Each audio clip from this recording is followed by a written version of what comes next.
escuchan? ¿Alguno me...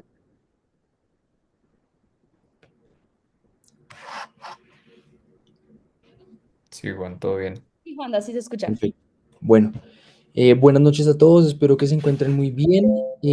Yo voy a hacer unos anuncios previos al inicio de la charla, ya vamos a dar inicio al tema de la charla, pero antes, pues quisiera comentarles algo muy especial, aprovechando que tenemos una buena asistencia el día de hoy.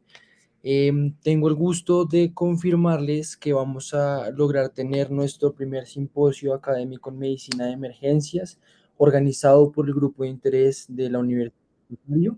Esto se va a llevar a cabo los días 23 y 24 de mayo. Va a ser en el edificio de la calle 93 de la universidad.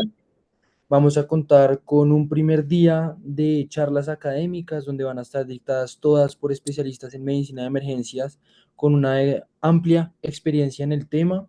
Tenemos invitados de la ciudad de Cali, tenemos invitados de la ciudad de Medellín que nos van a estar acompañando con las ponencias. Y adicionalmente, el segundo día del evento, es decir, el 24 de mayo, vamos a estar realizando el primer concurso teórico práctico en medicina de emergencias que se haya realizado por lo menos en nuestro medio. La idea es que vamos a traer un modelo de concurso que ya existe, que se planteó para los residentes en Estados Unidos, pero pues que nunca se ha explorado ni para estudiantes de pregrado ni en nuestra región. Entonces, estamos buscando también innovar en este tipo de escenarios y de alguna forma empezar a ser pioneros en este tipo de alternativas educativas, que a fin de cuentas es lo que nos motiva a estar aquí reunidos. La razón por la cual quise venir hoy, especialmente a contarles esto, antes de que empiece a ir todo el tema de la publicidad y que ya nos toque ponernos a movernos en cuanto a divulgar el evento, es porque quiero invitarlos a todos los interesados a que nos ayuden en el tema de organización del evento. Durante los siguientes días vamos a estar convocando los diferentes comités. En el grupo de WhatsApp hoy ya anuncié la idea de abrir el comité de la organización del concurso como tal. Entonces, al final de esta charla, con las personas interesadas, les voy a pedir el favor de que se queden al final de la charla y les voy a dar toda la información y todos los detalles sobre la participación en este comité para poder empezar a trabajar como grupo en la realización de nuestro simposio. Esto ha sido un trabajo un poco prolongado, pero que está dando unos frutos muy interesantes. Tenemos patrocinadores muy interesantes. Vamos a tener una asistencia que también va a ser única en lo que se ha hecho hasta ahora en los eventos de medicina de emergencias. Entonces, nada, muy motivados, invitarlos a todos a que estén muy animados en acompañarnos y a seguir trabajando para lograr grandes cosas. Gracias por el espacio, Vale, y damos inicio entonces con el tema de la charla de hoy. Listo. Bueno, gracias, Juanda.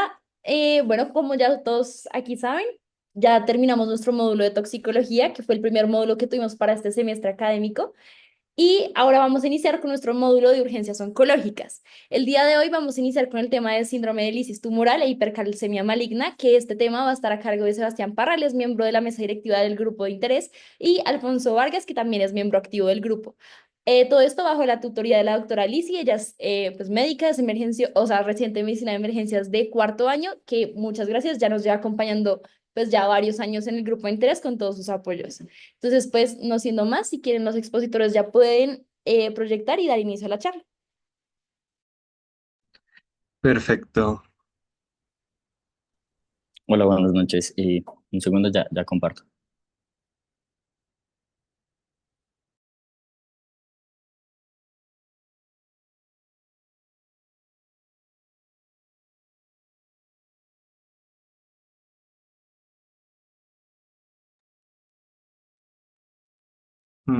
Listo.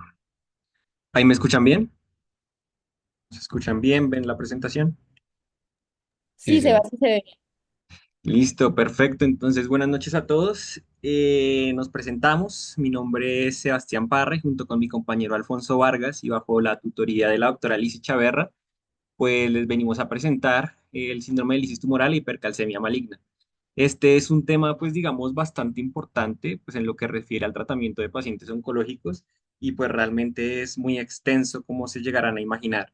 Entonces, pues lo que tratamos de hacer mi compañero Alfonso y yo, pues fue principalmente dejarles como los puntos más importantes y específicos, pues para que la charla no se haga tan larga, pero que se lleven un buen mensaje a casa de lo que deben hacer como médicos. Y pues nada, vamos a empezar. Listo, buenas noches para todos. Mi nombre es Alfonso Vargas y no puedo prender la cámara porque estoy con el internet del hospital, entonces se está cayendo. Entonces, pues para que se pueda ver bien la presentación. Listo, entonces vamos a comenzar. Primero, como les dijo mi compañero Sebastián, entonces vamos a comenzar con el síndrome de lisis tumoral y después de esto, pues vamos a seguir ya con hipercalcemia maligna. Este es como nuestro contenido y pues dando inicio a la charla, como lo dijo Sebastián, eso es un tema bastante extenso, pero tratamos de hacerlo lo más resumido y traer toda la información necesaria porque como médicos generales y las personas obviamente que en un futuro se quieran dedicar a la emergenciología tengan muy claro cómo abordar un paciente cuando llegue a urgencias. Listo, entonces principalmente vamos a ver que el síndrome de lisis tumoral se va a caracterizar principalmente, o una de sus causas, como ya lo vamos a ver, es esa destrucción celular masiva, principalmente pues por la patología de base del paciente, por una patología oncológica, esto va a ser una urgencia oncológica, y también va a ser secundario a la utilización de pues, la terapia dirigida para la patología del paciente. Dentro de lo más importante que tenemos que tener en cuenta es que obviamente por esta destrucción celular masiva, que es concomitante a la enfermedad, aparte de eso vamos a tener una liberación de metabolitos y estos metabolitos en sangre, pues obviamente cualquier alteración fisiológica nos va a generar una sintomatología y obviamente una alteración que ya vamos a ver cómo la vamos a evidenciar en los pacientes. Y pues obviamente esto es como una cascada negativa que se retroalimenta negativamente, la cual obviamente entre más destrucción y más liberación de metabolitos, vamos obviamente a presentar mayores complicaciones y el paciente obviamente puede inclusive presentar una insuficiencia renal aguda, que es de las ciertas cosas que tenemos que tener en cuenta a la hora de evaluar el paciente, e inclusive también llegar a presentar una arritmia cardíaca. Dentro de la epidemiología tenemos que la incidencia de lisis tumoral era antes una patología muy rara, por así decirlo, pero ante el aumento de casos de pacientes oncológicos, tanto a nivel mundial como a nivel local, hemos visto que generalmente la causa principal a la cual se le va a asociar el síndrome de lisis tumoral va a ser a patologías neoplásicas hematológicas agresivas. Hemos visto que de un 3 a un 26% de los pacientes van a presentar una complicación, por eso es tan importante.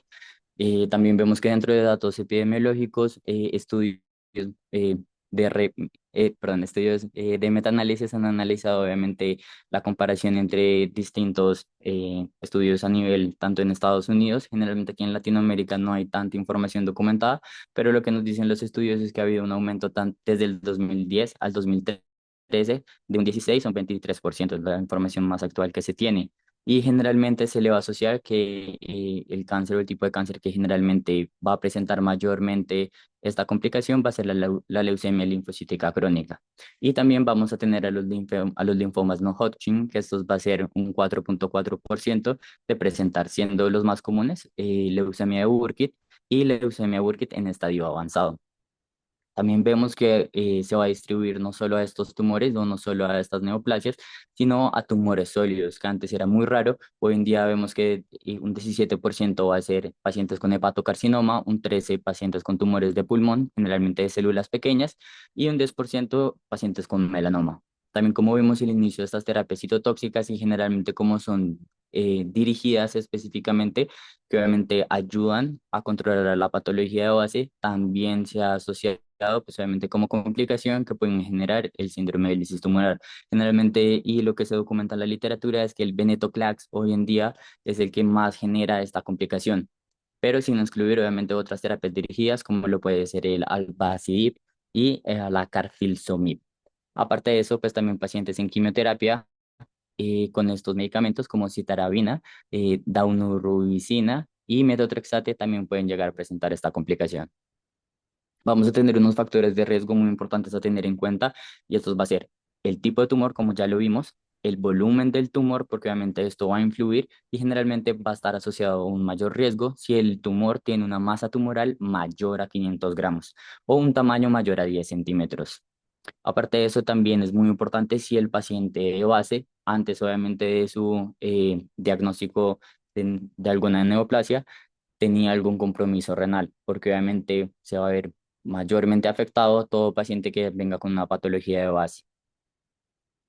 Importante que obviamente vamos a hablar, van a ver durante la charla que vamos a hablar mucho de la prevención. ¿Por qué? Porque obviamente una hidratación y un monitoreo adecuado de los pacientes con diagnóstico de neoplasia o algún tipo de cáncer, pues obviamente necesitan un monitoreo mucho más estricto que un paciente normal, o bueno, un paciente, perdón, sin una patología de base, porque obviamente pueden obviamente descompensarse más frecuente a otros pacientes. También la prevención farmacológica es muy importante y lo vamos a ver con agentes hipouricemiantes como la lopulina o la rasburicasa, que ya se los explicaremos más adelante. Y por último, el protocolo de inicio de la terapia generalmente esta va a estar asociada a ajustar el inicio y la dosificación de la quimioterapia, obviamente teniendo un diagnóstico y ajuste previo de acuerdo si el paciente presenta o no otras comorbilidades. Listo, entonces vamos a hablar un poco de la fisiopatología, de cómo sucede todo este proceso de lisis y pues qué genera esto. Entonces, pues principalmente tenemos a la célula tumoral que pues por diferentes maneras, ya puede ser por mecanismos propios del cuerpo o pues por lo más frecuente, la quimioterapia, se va a generar una liberación masiva entonces de diferentes sustancias. En este caso, principalmente de potasio, de fósforo, de ácidos nucleicos y de citocinas pues de la célula neoplásica que van a superar en algún momento la capacidad de excreción del riñón. Entonces, pues esta lisis pues va a provocar que se libere este fosfato que se va a asociar pues al calcio sérico y que estos van a tener la capacidad de cristalizarse y pues formar cristales de fosfato y de calcio. A su vez, pues los ácidos nucleicos que finalmente se van a convertir en ácido úrico, pues también van a tener su respectiva capacidad de cristalizarse y pues generar diferentes tipos de complicaciones. Entonces, estos dos tipos de cristales que ya les mencioné se van a precipitar a nivel de los túbulos renales, van a generar una injuria, van a generar una obstrucción y finalmente se va a traducir, pues, en lo que vemos ahí en la pantalla, un daño renal agudo. ¿Listo? Entonces, el ácido nucleico, además, pues, de esa parte de la cristalización, en su forma soluble también, pues, puede ser asociado a mecanismos de mediadores inflamatorios propios de la célula o, digámoslo así, por irritación del ácido úrico que generan también pues una injuria, que es independiente pues justamente de esta formación de cristales, generan cambios inflamatorios a nivel del músculo liso que pues se van a traducir en vasoconstricción, alteración de la secreción de óxido nítrico, liberación de radicales libres y que básicamente se van a conjugar para que entre todos esos mecanismos mencionados anteriormente, pues se genere una mayor lesión renal y pues va a ser va a ser peor para el paciente. Entonces, pues cuando se descomponen los ácidos nucleicos, como vemos en la presentación, pues se van a descomponer a purinas puras, en este caso adenosina y guanosina principalmente, y pues a través de diferentes enzimas, como la santina oxidasa y demás, pues principalmente se va a llegar a la santina, se va a generar santina, que es la precursora del ácido úrico, y posteriormente, pues esta además es importante y la vamos a tener en cuenta porque antes de llegar al ácido úrico, la santina puede generar y va a estar asociada a mayor capacidad de daño. ¿Listo? A tener importante. Entonces, pues como vamos a ver en el tratamiento, pues van a haber diferentes tipos de medicamentos que nosotros vamos a poder usar para pues tratar de interferir de alguna manera en este tipo de fisiopatología para frenar la producción del ácido úrico y para evitar no solamente el daño renal, sino también como lo podemos ver por la producción excesiva de potasio a nivel sanguíneo, pues diferentes tipos de arritmias y otros tipos de complicaciones, ya sea disfunción neuromuscular, que lo hablaremos más adelante. Dale. Entonces, pues en principio tenemos la hiperuricemia, que principalmente pues el ambiente va a hacer que se acumule pues en los ácidos, en los túbulos distales y el sistema colector. Esto va a generar la precipitación y depósito de cristales en túbulos. Principalmente se va a generar una nefropatía aguda por el ácido úrico, que va a ser también por un efecto proinflamatorio, recordemos, no solamente los cristales, y pues va a generar finalmente disfunción endotelial, el consumo de óxido nítrico y la vasoconstricción e isquemia renal, lo que genera posteriormente pues una alteración en la autorregulación no solamente de los riñones, sino a nivel sistémico. Por parte de la hiperfosfatemia, pues tenemos que es más presente 4 veces más en células malignas. El producto calcio-fósforo o fosfato de calcio va a generar mayor precipitación cuando la concentración pues va a estar mayor a 60 miligramos cuadrados sobre decilitro cuadrado y pues los valores de producto calcio por fosfato pues van a ser mayores o iguales al 70%. Vamos a pensar en otro tipo de tratamientos como terapia de reemplazo renal, lo que es diálisis en general. ¿Vale? Pues también, como les mencioné, los niveles de santina pues también son importantes. La santuria pues va a generar por sí sola una mayor precipitación con el uso de diferentes sustancias, veremos más adelante, que pueden generar una nefropatía por santinas o cálculos de santinas. Entonces, no solamente hay que tener en cuenta cuál es el tratamiento indicado a lo largo de la lisis tumoral, sino que además vamos a tener que estar pendiente de las diferentes complicaciones que el mismo medicamento puede generar. Por otro lado, la hipercalemia, y uno de los más importantes, es que va a generar primero compromiso muscular esquelético y del miocardio, va a generar una disfunción muscular esquelética grave asociada a debilidad y pues acá vamos a estar pendientes de diferentes pruebas como el electrocardiograma, en donde veremos todos los cambios generados por hipercalemia, lo que es ondas tepicudas, lo que es prolongación del intervalo PR y prolongación del QRS, y pues principalmente lo que va a generar este tipo de alteración pues arritmias ventriculares y es lo que potencialmente a más corto plazo nos puede generar que el paciente muera. Dale.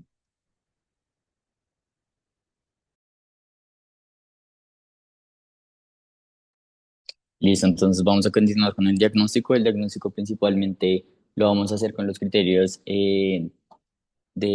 pues hoy en día se utilizan más que todos los de Howard Pugh, pero también vamos a tener los criterios, permítanme un segundo, vamos a tener los criterios paraclínicos que generalmente nos van a pues, especificar obviamente los rangos en los cuales obviamente vamos a considerar que un paciente está presentando una complicación del síndrome de lisis tumoral. Entonces, dentro de estos criterios, vamos a tener los de Cairo Bishop, que ya en un segundo los explicaremos a detalle. Entonces, perdón, dentro de la clasificación general, entonces la presencia de un valor anormal en cualquiera de los paraclínicos que ya vamos a mencionar, de un aumento o un descenso del 25% respecto a su valor basal, va a ser significativo de que el paciente está presentando una complicación de su patología de base y por ende vamos a comenzarlo a enfocar como un síndrome de lisis tumoral.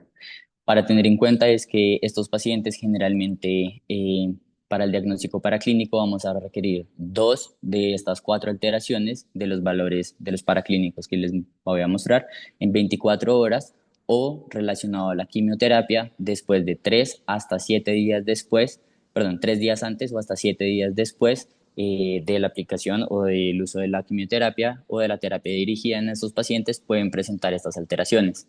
Entonces es muy importante que también no se excluyan otras causas que se puedan atribuir directamente a esta alteración de, por ejemplo, de los electrolitos o, pues obviamente, si la única manifestación que se le puede explicar una causa es el síndrome de lisis tumoral, pues nos vamos a enfocar por ese lado. También, pues, importante, dentro de las complicaciones más importantes y lo que tenemos que tener muy en cuenta es la tasa de filtración glomerular de los pacientes y su estado renal basal porque obviamente el órgano que va a afectarse primeramente va a ser el riñón, después puede presentarse una afectación cardiovascular y por último, y no tan común, una afectación neurológica. Entonces, dentro de los valores que hay que tener en cuenta, entonces vamos a medir la uricemia o el ácido úrico en los pacientes y un valor por encima de 8 miligramos decilitro en adultos nos va a hablar, pues obviamente que el paciente está en un estado hiperuricémico o pues que obviamente no está pudiendo también el riñón excretar todo ese ácido úrico por la orina. También vamos a hablar de hiperfosfatemia cuando vamos a tener un fosfato mayor a 4.5 miligramos decilitro o también 6.5 miligramos decilitro en niños. Hipercalemia, entonces cuando tenemos un potasio mayor a 6 milimoles litro y hipocalcemia cuando tenemos un descenso menor a 7 miligramos decilitro o menos a 4.5 de calcio ionizado. También, pues muy importante ver cómo está tanto la ingesta de líquidos como la excreción de los mismos. Entonces, preguntarle al paciente hace cuánto no orina, si está orinando menos de lo normal. Entonces, digamos que en la anamnesis tenemos que tener muy en cuenta esto pues, a la hora de entrevistar al paciente para ir identificando de pronto cuál posible etiología o órgano principalmente tengo que entrar yo a tratar. También dentro de la evaluación del riesgo, entonces muy importante que obviamente dependiendo del tipo de tumor que tenga mi paciente, asimismo lo vamos a clasificar en un riesgo bajo, un riesgo intermedio o alto. Y también esto nos va a guiar la conducta y el seguimiento qué tan estricto lo vamos a tener que hacer en estos pacientes. Entonces, generalmente pacientes con un riesgo bajo, generalmente se puede hacer si este tiene la posibilidad de asistir a un centro de salud cercano o de una manera rápida. Se va a hacer un monitoreo de exámenes ambulatorios cada 24 horas, por ejemplo, después de su quimioterapia.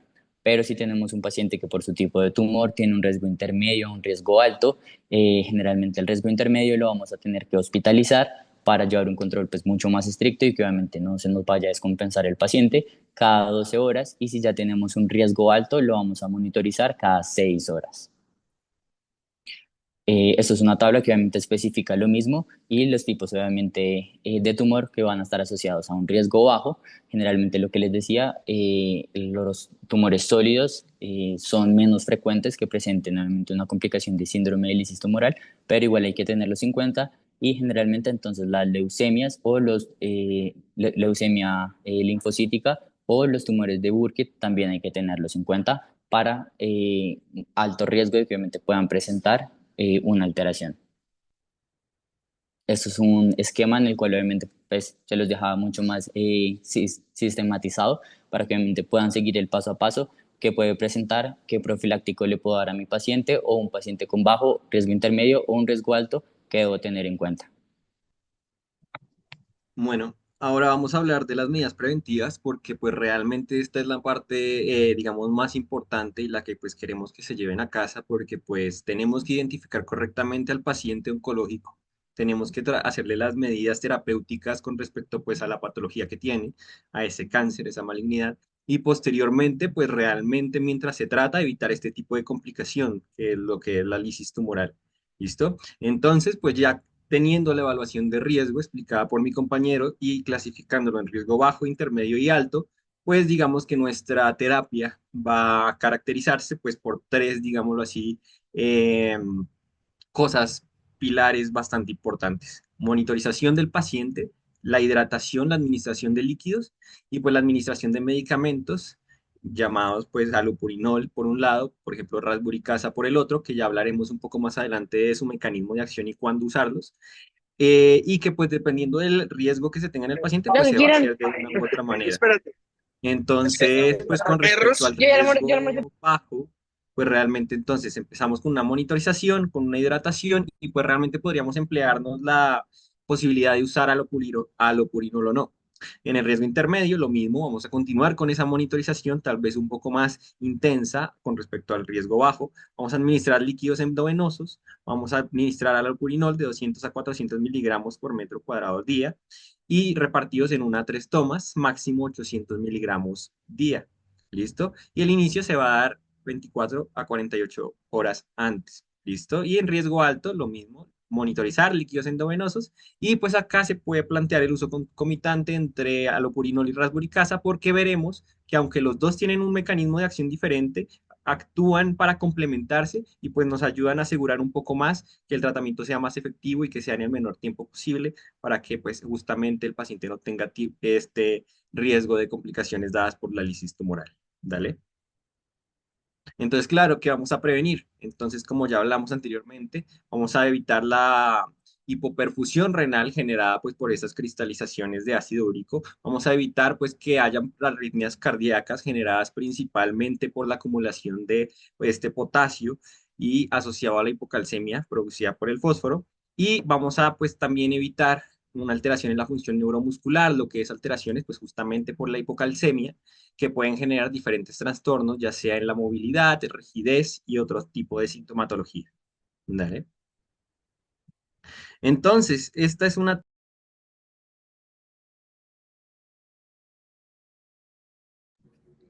Sebas, qué pena, se te silenció el micrófono.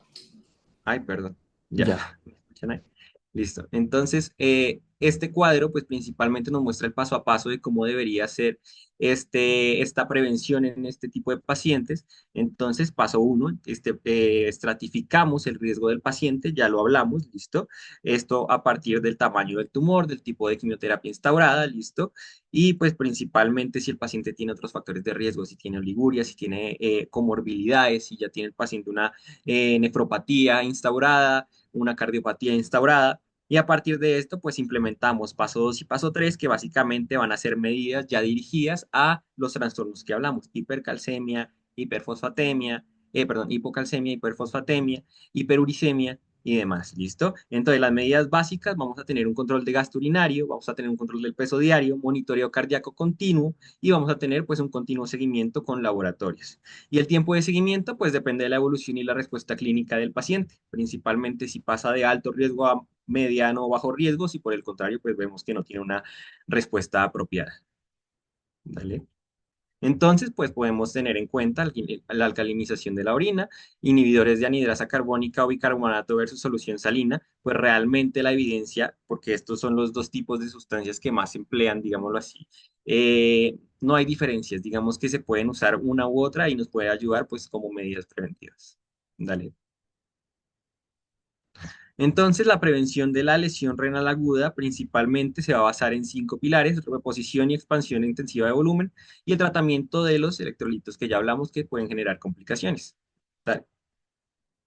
Entonces, con respecto a la prevención, la reposición y o expansión intensiva de volumen principalmente es para evitar la hipoperfusión. Vamos a mantener el flujo sanguíneo renal, vamos a promover la excreción urinaria de potasio, ácido úrico y fosfato. Y como ven, pues realmente no solamente estamos previniendo esta lesión renal aguda instaurada, sino que además vamos justamente a reducir las complicaciones cardíacas que puede generar justamente esa acumulación de potasio. Entonces, ¿cómo lo hacemos? Con la administración de líquidos intravenosos.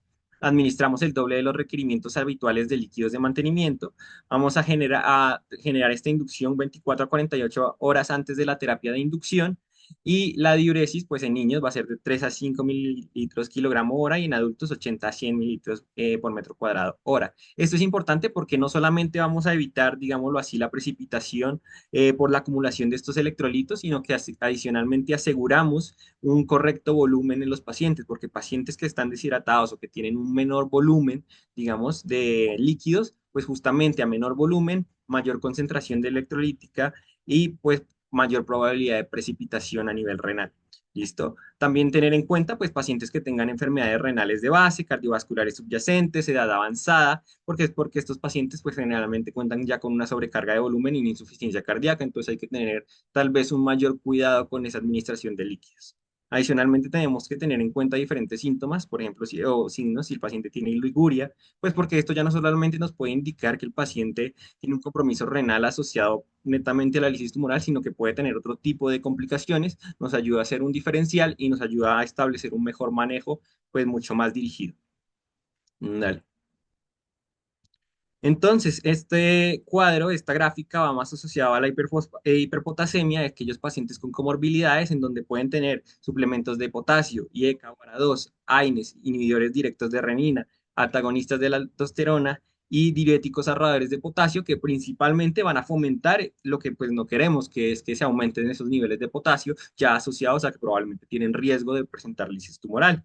Entonces, justamente esto puede afectar la secreción tubular de potasio, generar esa precipitación y pues generar la hiperpotasemia por acumulación de este potasio en sangre. ¿Listo? Entonces vamos a tener en cuenta a nivel clínico pues diferentes signos y síntomas que nos refiere al paciente, en este caso pues debilidad, uno de ellos. Y vamos a estar pendientes del electrocardiograma, viendo pues los diferentes cambios electrocardiográficos asociados a esta alteración electrolítica. ¿Qué podemos hacer nosotros? Dieta baja en potasio, líquidos intravenosos sin potasio, diuréticos de asa, insulina y glucosa, de estas soluciones polarizantes, perdón, que lo que principalmente van a hacer es que van a coger ese potasio que está fuera de la célula a nivel sanguíneo y lo van a poner dentro de la célula, pues disminuyendo esa cantidad de potasio sérico y pues justamente reduciendo este riesgo de que presenten complicaciones ya sea cardíacas o renales. Dale.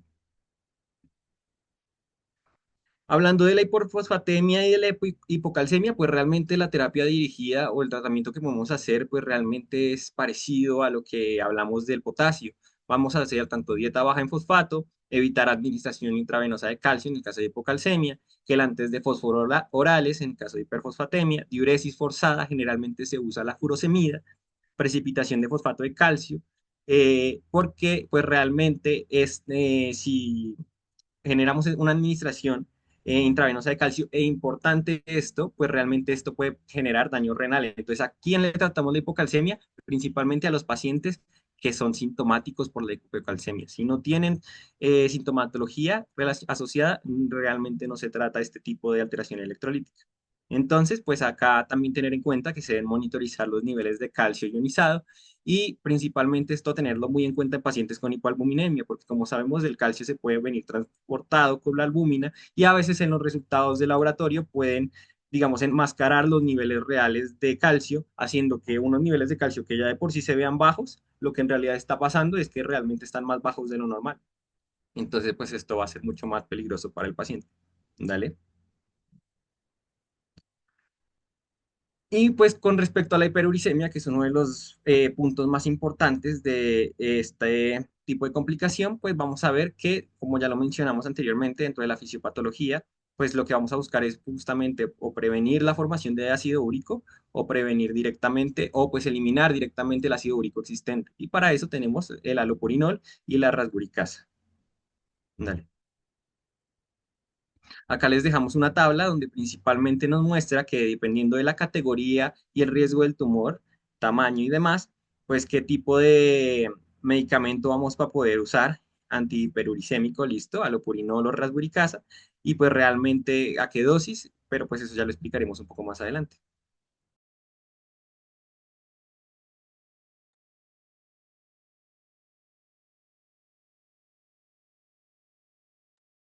Listo, entonces ya para entrar a hablar sobre el tratamiento de la hiperuricemia, entonces Queso, chicharrón, mayonesa, vamos a comenzar a hablar frijoles, sobre cuál es el objetivo principal del allopurinol, cuáles son sus para limitaciones, su dosis y obviamente cuándo este va a comenzar a hacer efecto en el cuerpo. Entonces, de hecho idealmente yo ahorita vamos a lo voy definir que este es un muy a buen llevar a mi mamá, medicamento, es un a mi medicamento que ha hermano. estado Bueno, a ampliamente mi mamá porque estudiado, me cuenta. es muy costo efectivo e ideal para países como pues, Latinoamérica y específicamente Colombia. Generalmente está disponible en los centros de salud y este generalmente va a tener un efecto muy bueno sobre pacientes que tengan un bajo o intermedio riesgo de presentar pues síndrome de lisis tumoral. Por eso es que decimos que desde la prevención vamos a tratar esta condición. También es importante que, y a tener en cuenta que este generalmente se puede dar 24 a 48 horas antes del inicio de la quimioterapia en estos pacientes con bajo riesgo intermedio o generalmente se les puede dar en un periodo hasta 7 días después de la misma quimioterapia. Generalmente, como lo hemos visto, la dosis va a ser de 100 miligramos cada 8 horas con un máximo, como lo dijo mi compañero, de 800 miligramos, ajustando generalmente la dosis en pacientes con insuficiencia renal de base o que en su momento estén presentando pues, una lesión renal aguda. Importante que este medicamento, pues su gran limitación es que no reduce el ácido úrico ya circulante, sino que previene es la formación de nuevo ácido úrico. Por eso es que obviamente comparado con la rasburicasa vamos a ver que a pesar, como lo decía mi compañero, tienen un mecanismo de acción similar, funcionan distinto.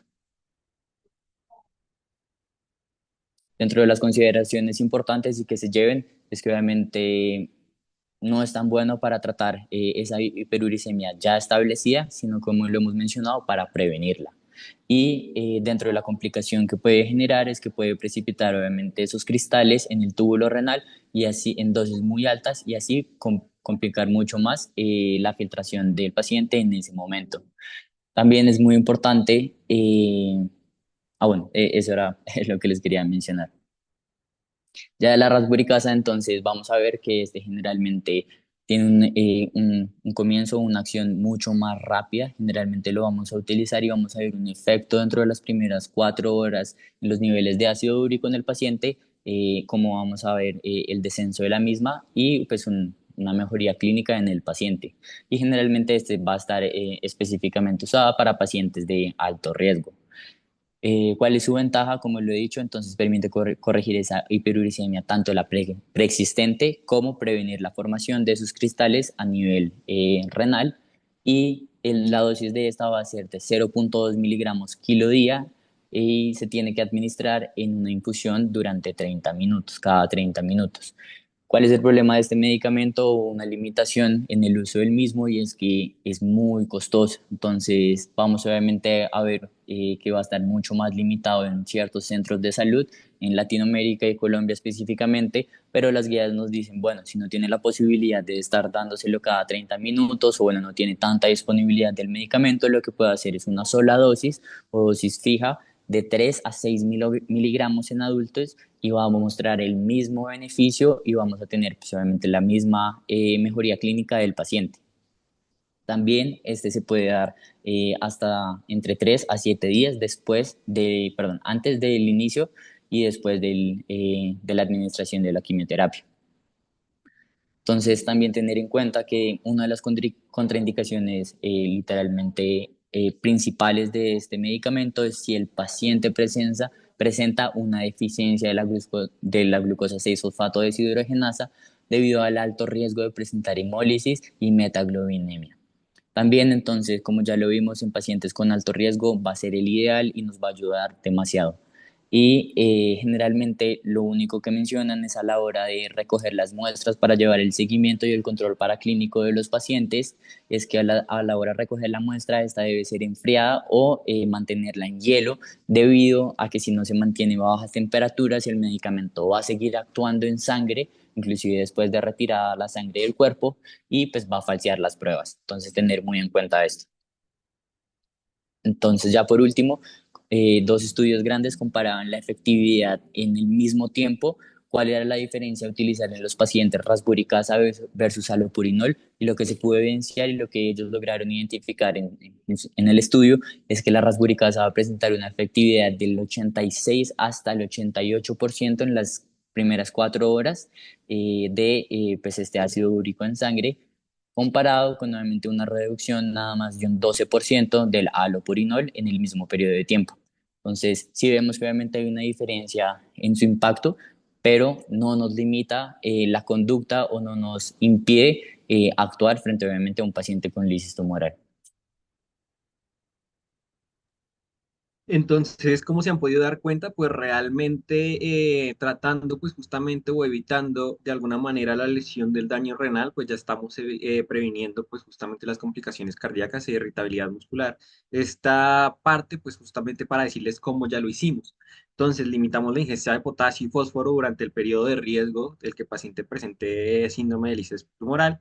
Medición frecuente, la monitorización que ya les mencionamos de niveles de potasio cada 4 a 6 horas es recomendable.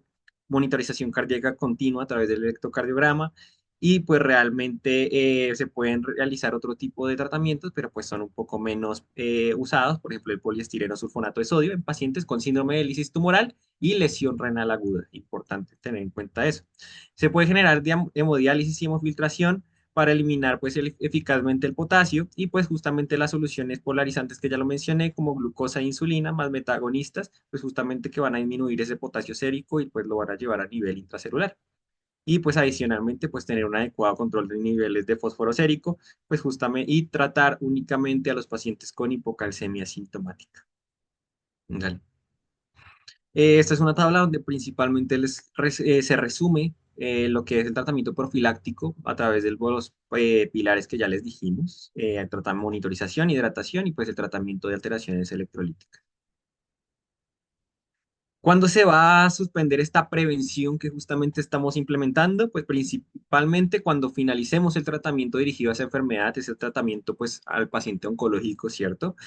Cuando los marcadores séricos se encuentren dentro de límites normales por al menos 2 medidas consecutivas. ¿Cuáles niveles? Pues realmente los de potasio, fósforo, calcio, creatinina, entre otros, y pues realmente cuando haya una monitorización del paciente al menos de 24 horas después de la interrupción de la profilaxis, que justamente se haya finalizado el tratamiento dirigido a la enfermedad y que esos marcadores séricos se encuentren normales 24 horas después.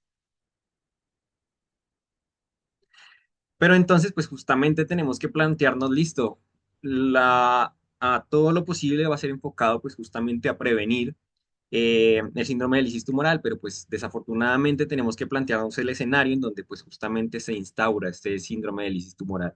¿Cuáles son sus manifestaciones clínicas? Pues realmente todas asociadas, como lo pueden ver, a pues estos cambios electrolíticos: diarrea, anorexia, letargo, hematuria, edema, convulsiones citotania asociadas a la hipocalcemia, síncope, cálculos urinarios asociados a la hiperuricemia y a la santuria, arritmia y muerte súbita asociada pues principalmente a la hipercalemia, perdón, y pues la muerte que puede producir pues todo este tipo de complicaciones si no se trata a tiempo.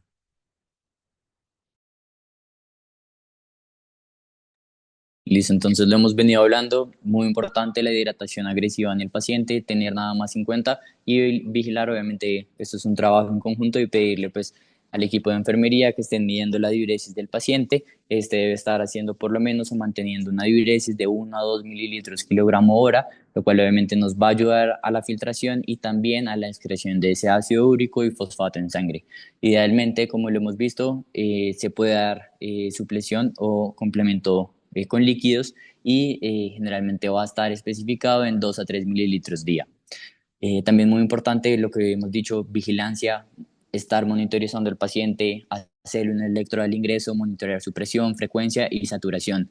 También vamos a ver que obviamente los pacientes se nos pueden complicar, llegan complicados y pues obviamente van a requerir un monitoreo mucho más estricto y pues para esto vamos a tenerlos que llevar ya no solo en la sala de reanimación o de urgencia, sino pasarlos a una unidad de cuidado intensivo donde obviamente van a estar mucho más vigilados y mucho más controlados. Entonces podemos ver que el tratamiento preventivo y profiláctico básicamente es lo mismo. Por ejemplo, en este caso, con una hipercalemia ya instaurada, el tratamiento va a ser gluconato de calcio si hay cambios electrocardiográficos, beta 2 agonistas, diuréticos de ASA, la solución polarizante, pues que ya lo mencionamos, insulina y glucosa. La diálisis puede llegar a plantearse y pues no se recomienda bicarbonato de sodio y resinas de intercambio oral.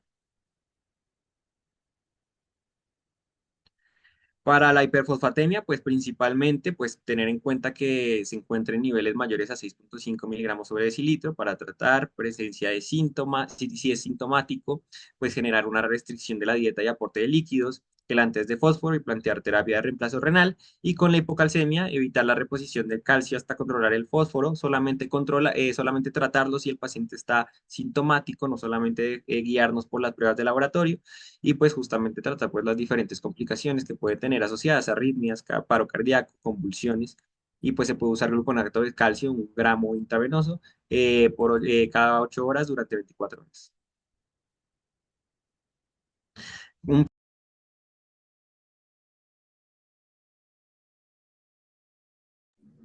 Sebas, te silenciaste otra vez. ok, ahí, Listo. ya, perdón. Sí. Entonces la terapia de reemplazo renal pues la vamos a usar en pacientes que tengan oliguria o anuria severa, hipercalemia persistente, hipocalcemia sintomática inducida pues por esta hiperfosfatemia, sobrecarga hídrica que no maneja con todo el tratamiento que ya le hemos instaurado, acidosis metabólica persistente y pues un producto calcio-fósforo mayor o igual a 70 miligramos cuadrados sobre decilitro cuadrado. ¿Listo?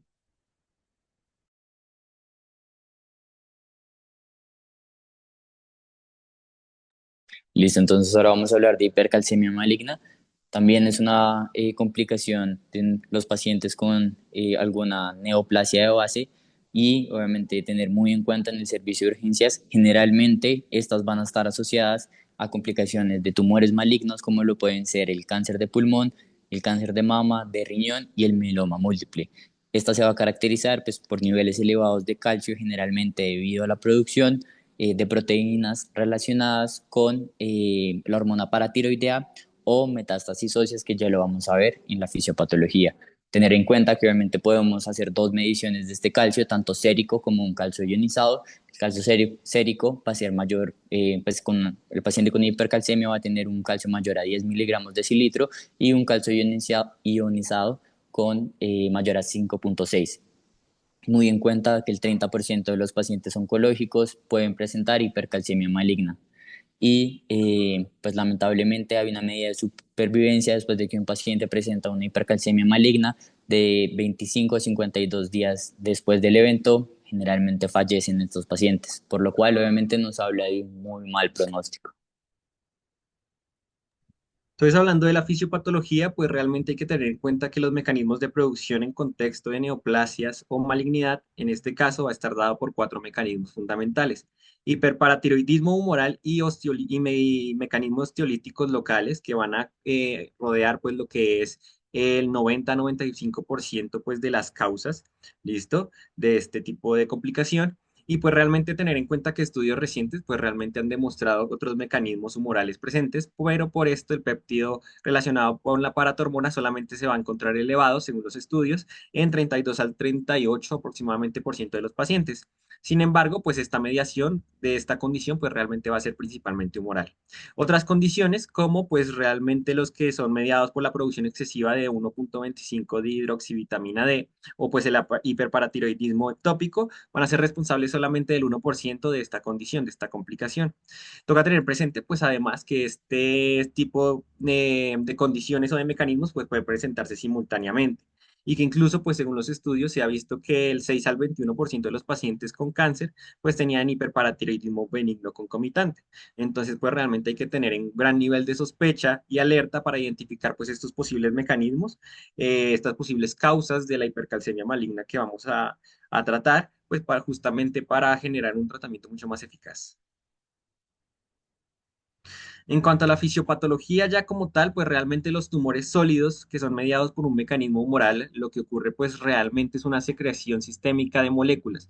En este caso, pues ya lo hablamos, relacionado con el péptido, con la paratormona, el péptido relacionado a la paratormona, la 1,5 hidroxivitamina D, y pues la misma paratormona, que van a tener un efecto local, pues lo que sería a nivel óseo, por decirlo de alguna manera, y lo que va a hacer es favorecer la activación de RANK L ligando, va a disminuir la función de osteoprotegerina, que es básicamente un inhibidor de RANK, y esto va a favorecer la unión pues, de lo que sería RANK con el RANK ligando, generando pues principalmente que el osteoclasto precursor madure a formas activas y pues ya, que realmente se lleve a una reabsorción ósea y liberación de grandes cantidades de calcio, pues a lo que sería pues la circulación sistémica.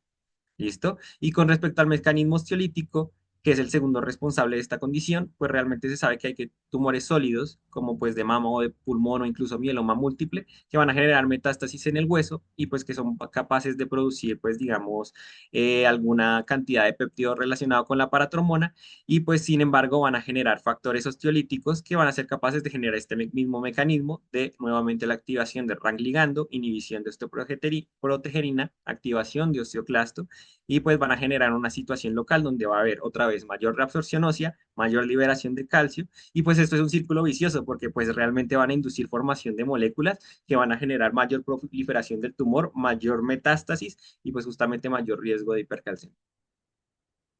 Entonces pues ya vamos a hablar del diagnóstico. Listo, entonces el diagnóstico va a ser muy importante, las manifestaciones clínicas que va a presentar el paciente. Generalmente este va a presentar náuseas, vómitos, estreñimiento, generalmente polidipsia, poliuria, también puede estar deshidratado, por lo cual obviamente nos puede llevar a una confusión, letargia o inclusive en casos ya más severos, ya el paciente nos va a llegar en un estado de coma. También vamos a presentar debilidad muscular y generalmente si hay una metástasis ósea, estos van a referir dolor óseo.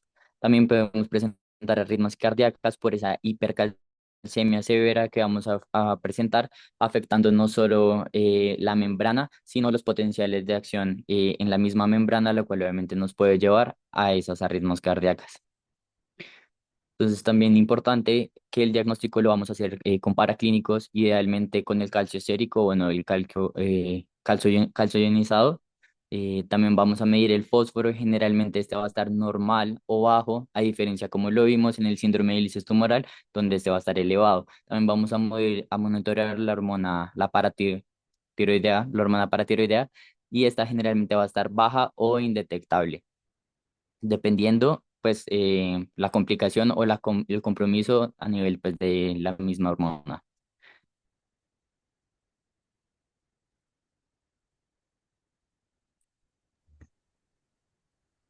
Entonces, con respecto al tratamiento y como ya vimos en los casos de hipercalcemia grave, pues se debe iniciar de manera concomitante con el abordaje diagnóstico, pues justamente este manejo terapéutico.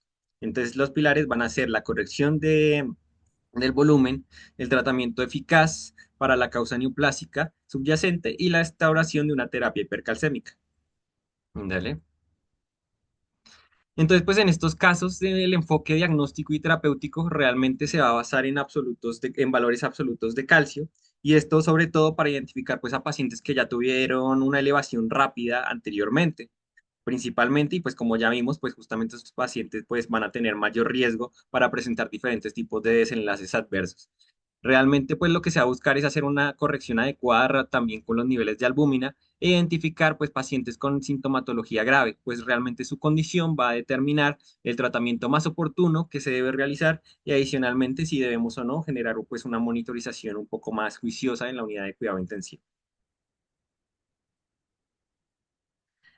Entonces, pues realmente la corrección del volumen va a darse por la velocidad inicial y la duración que van a depender de signos clínicos de deshidratación, de la duración y la gravedad de la hipercalcemia y de comorbilidades cardiovasculares, ya que pues realmente sabemos que van a haber un grupo de pacientes que van a tener riesgo de sobrecarga de volumen, en los cuales pues el tratamiento debe hacerse un poco más de manera personalizada.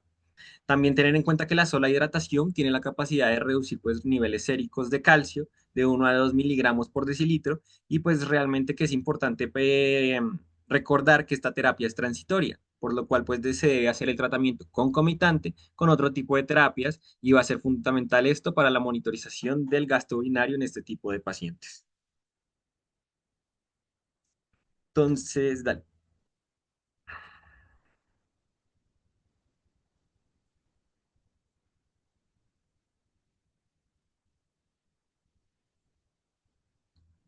Ya puedes pasarla.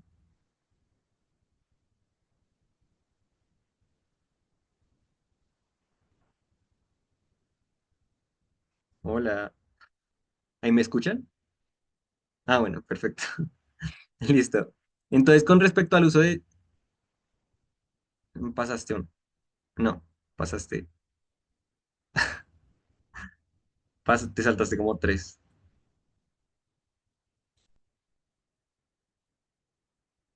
Pasa a la siguiente.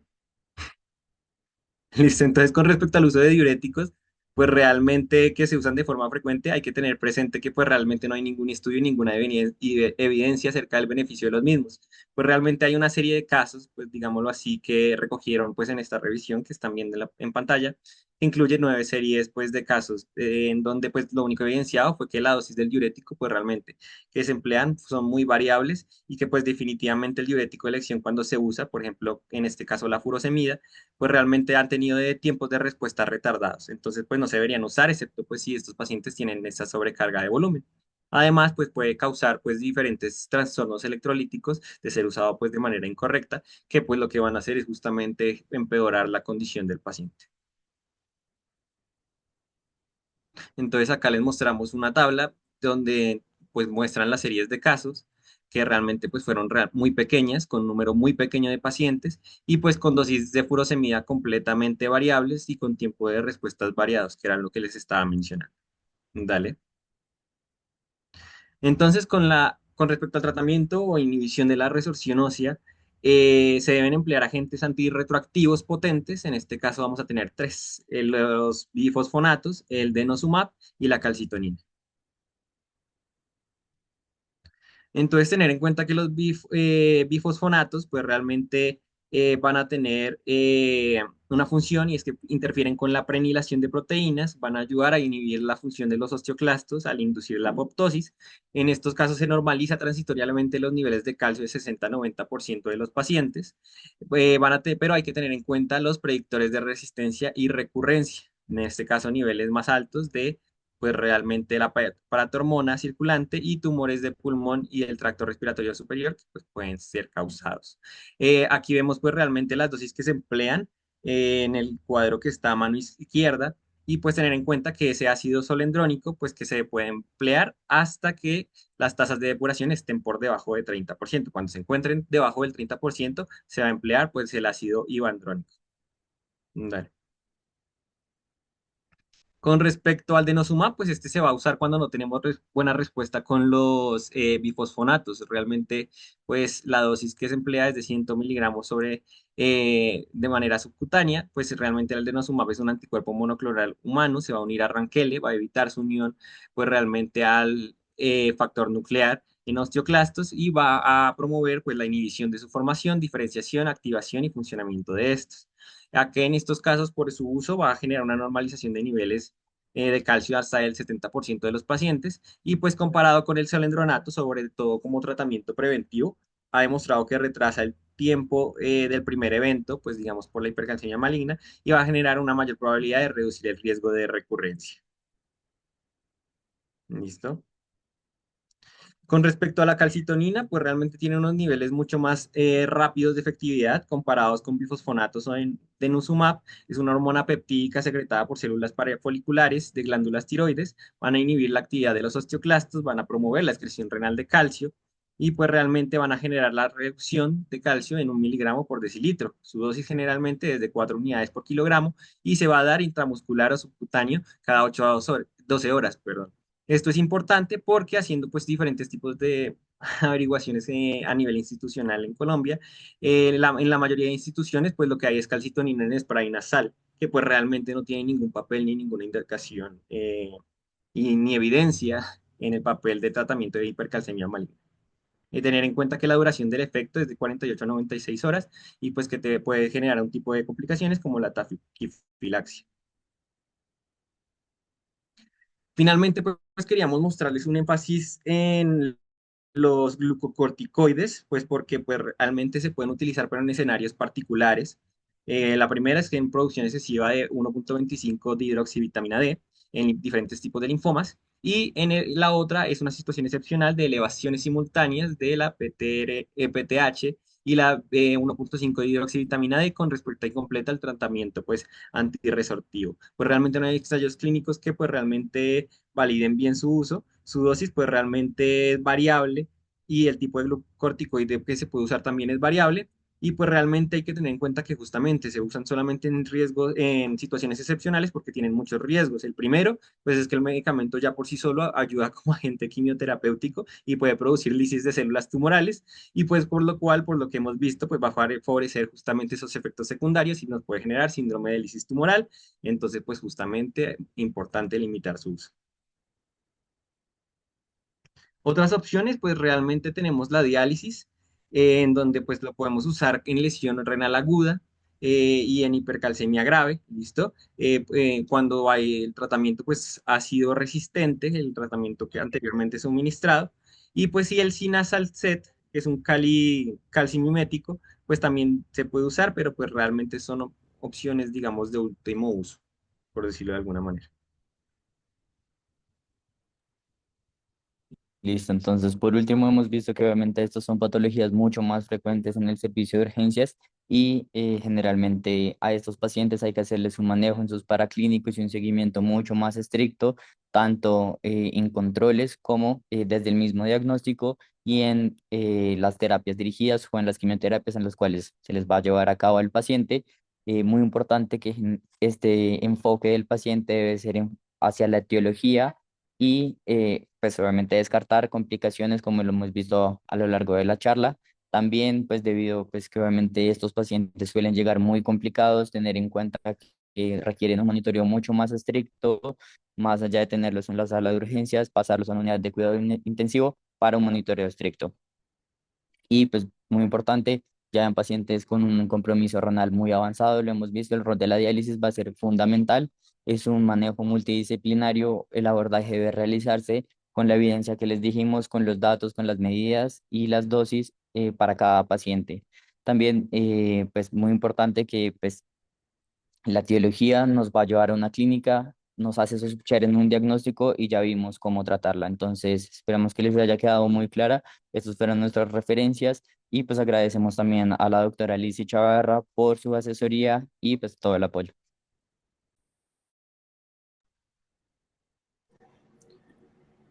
Sebas, Bueno, Alfonso, muchísimas gracias por la charla. Creo que estuvo maravillosa toda la información que nos compartieron. Doctora Lisi, tienes la palabra. Hola, buenas noches, ¿cómo están? Solo quería dejar un punto claro porque creo que hubo una confusión cuando mencionaron que los mecanismos de acción eran muy similares del allopurinol y de la rasburicasa. Entonces, recordar que el halopurinol inhibe la enzima santina oxidasa, que pues es la responsable de la conversión de la hiposantina en santina y pues de esta manera se inhibe la producción de ácido úrico. Por eso es el allopurinol lo utilizamos sobre todo en pacientes que tengan bajo riesgo como medida preventiva. Todos los pacientes, tanto de bajo, alto o mediano riesgo, van a tener como medida preventiva el alopurinol. La rasburicasa, contrario al alopurinol, pues es esa enzima recombinante que lo que vamos a ver, así como se muestra ahí en la gráfica, que cataliza pues esa conversión de ácido úrico a alantoína, y la alantoína pues es un compuesto mucho más soluble, se excreta fácilmente por el riñón, y a diferencia del alopurinol, la rasburicasa va a actuar directamente sobre el ácido úrico y no inhibe la producción, sino que favorece la eliminación del ácido úrico.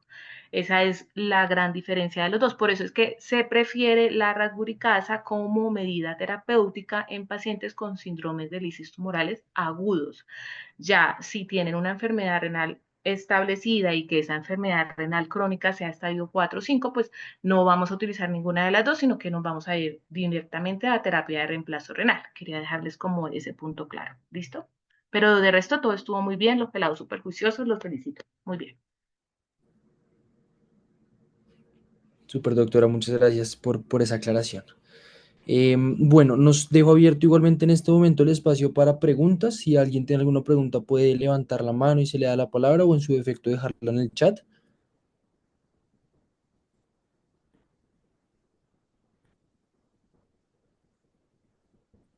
No sé si alguno de los miembros de mesa recibió alguna pregunta en el chat. No, no hemos recibido preguntas.